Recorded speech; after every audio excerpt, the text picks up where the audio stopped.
Shambhala. Is this name just a made-up story? Or, is there some timeless secret hiding way up beyond those mysterious peaks of the Himalayas? This magical city that people have been talking about for centuries, is it actually real? Even Adolf Hitler and people like him were super interested in this famous hidden city. What's the deal with it really? And why did Hitler send his armies to these faraway places? What was his connection to Shambhala? Maybe he got some kind of secret power from there for his crazy rule? Is Shambhala just a place for spiritual searching? Or is there some super powerful thing hidden there that could totally change the world? Come on, let's slowly bring the secrets of this mysterious city into the light.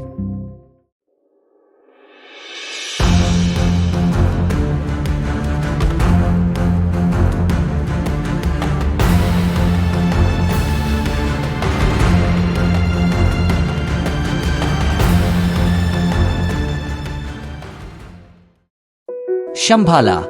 For many, it's like this magical kingdom nestled in the high mountains. But its real meaning goes way deeper. In different cultures and spiritual landscapes, Shambhala shows up in various forms, and it's like proof of how humans have always been searching for this ideal place. The earliest hints of Shambhala pop up in our Hindu religious texts, especially in old books like the Vishnu Purana. Here, Shambhala is mentioned as the birthplace of Kalki, who's like the 10th and final avatar of Vishnu. According to our Hindu beliefs, the time we are living in now is the Kali Yuga, a time of decline.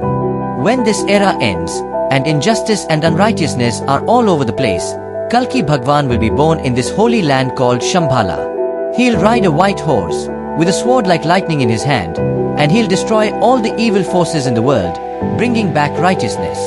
After that, a new golden age called the Satya Yuga will begin. It'll be a time of only love, peace, and fairness.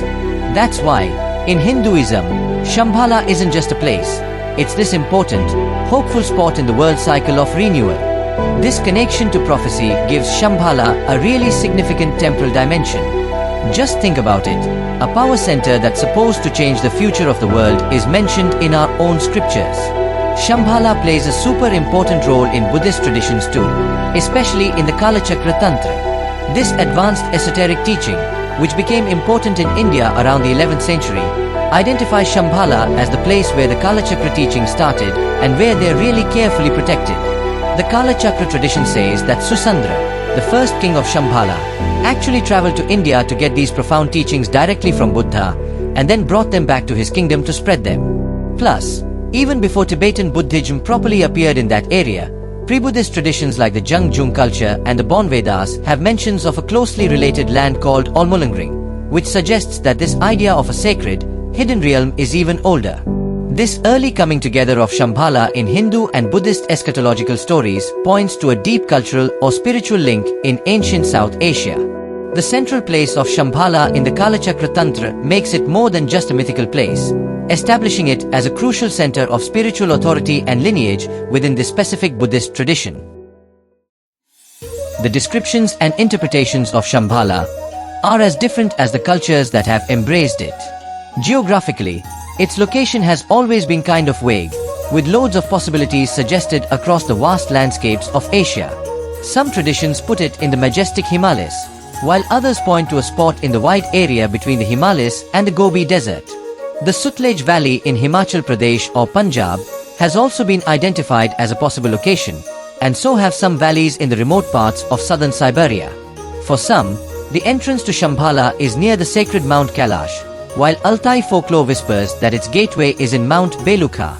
Modern Buddhist scholars sometimes point to the high regions of the Himalayas, in the Dhauladhar range, as its potential home. The capital city of this mysterious kingdom is often called Kalpa. Beyond its physical uncertainty, Shambhala holds deep spiritual significance. It's often described as a pure land, a realm where peace, tranquility, and happiness reign, and where individuals can easily achieve enlightenment.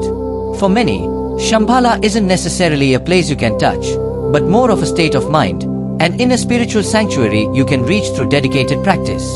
The Kalachakra tradition talks about 3 unique levels of meaning associated with Shambhala. The outer, referring to the physical and the world, the inner, pointing to meditative and spiritual dimensions, and the alternative, The story of Shambhala is totally tied up with the Kalachakra Tantra, acting as a central pillar of this complex system of teachings. Within the Kalachakra tradition, there is this significant prophecy about a future era marked by global decline and the rise of materialistic ideologies.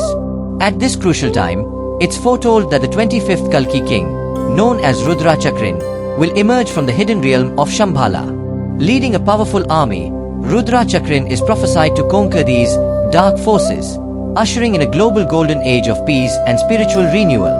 This important event is expected to happen around the year 2424 or 2425.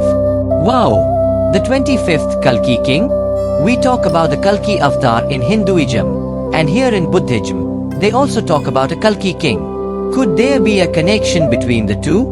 They're talking about the future so clearly. Even though it's a bit hard to believe, it's pretty amazing to hear, right? The Kalachakra tradition also talks about a lineage of these famous rulers in Shambhala. This lineage starts with the Dharma Rajas, meaning King Susandra and his 6 successors, who played a key role in receiving and preserving the Kalachakra teachings. Following them is the line of the Kalki kings, starting with Manjushri Kirti and ending with the prophesied 25th, Rudra Chakrin.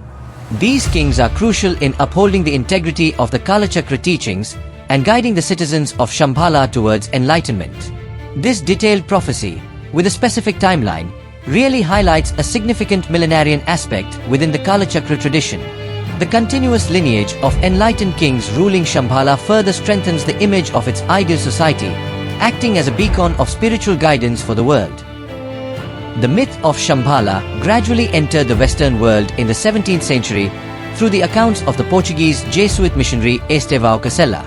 However, it was in the 19th century that Shambhala gained significant attention in the West, largely due to the influence of Helene Blavatsky and the Theosophical Society.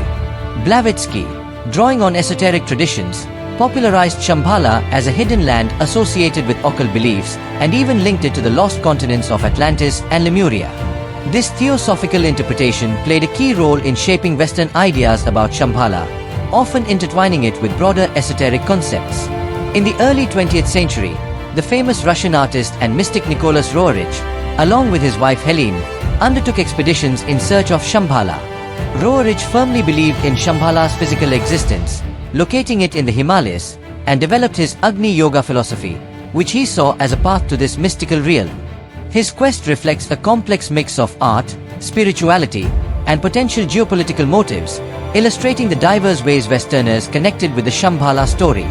The Western fascination with Shambhala also found expression in literature, notably in James Hilton's popular novel Lost Horizon, 1933, which popularized the synonymous term shangri-la.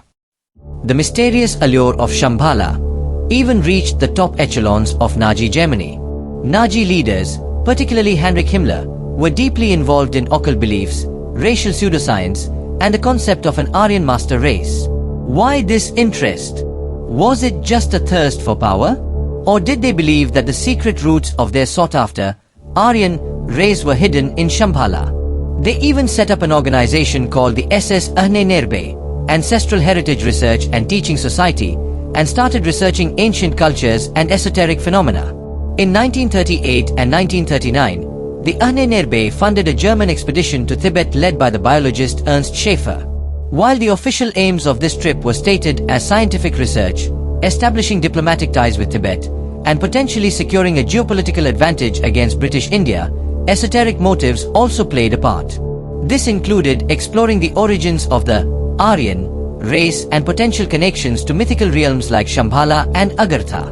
Pseudo-scientific theories like glacial cosmogony and collecting phrenological data were also part of the expedition's agenda. But just think for a second, our spiritual treasure, Shambhala, the place where the Kalki avatar is supposed to come, was being sought after by a brutal dictator like Hitler? Why? Was he looking for some kind of source for his destructive powers there? However, it's important to note that while the Nazis undoubtedly had an interest in the occult and Tibet, concrete evidence directly linking their expedition's primary goal to finding Shambhala is scarce. Their focus was more on tracing the ancestral roots of the Aryan race. Beyond its potential as a physical location or a historical quest, Shambhala carries profound symbolic meaning.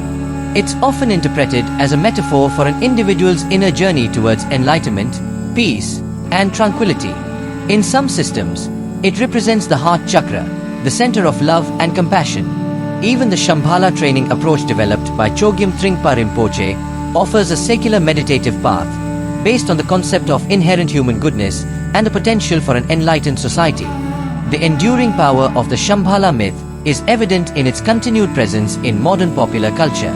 It appears in numerous books, films like Shambhala 2024, Doctor Strange, Sky Captain and the World of Tomorrow, and Fullmetal Alchemist the movie, Conqueror of Shambhala, as well as video games such as Uncharted 2, Among Thieves, Shambhala Gateway, and Fire Emblem, Three Houses.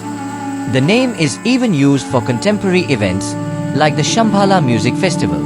This lasting presence underscores its continued relevance as a symbol of hope, peace, and the allure of the unknown. These metaphorical interpretations of Shambhala allow the myth to transcend the need for physical evidence, resonating with individuals as an aspirational ideal and a representation of their own inner potential. In conclusion, Shambhala remains an enduring enigma, a multifaceted concept that has evolved and adapted across centuries and cultures. Rooted in ancient Hindu and Buddhist traditions, it has been envisioned as a physical kingdom, a spiritual ideal, and a powerful symbol of humanity's yearning for paradise. While the historical quest for its physical location remains elusive, the myth's profound spiritual and symbolic significance continues to captivate and inspire. Even the darker threads of its Western interpretation, such as its association with Nazi occultism, serve as a reminder of the power and resilience of myth. Ultimately, whether Shambhala is a hidden city or an inner landscape, its lasting appeal speaks to the timeless human search for a world or a state of being characterized by peace, wisdom, and ultimate well-being. If this video helped you learn something new, please give it a like, share it with your friends, and don't forget to subscribe to our channel. Share your thoughts and questions about Shambhala in the comments below. What else do you think we can do to make this video go viral? Or did I miss any important points in this? If you know any other interesting facts about Shambhala, please share them in the comments. Every single comment of yours is really important to us.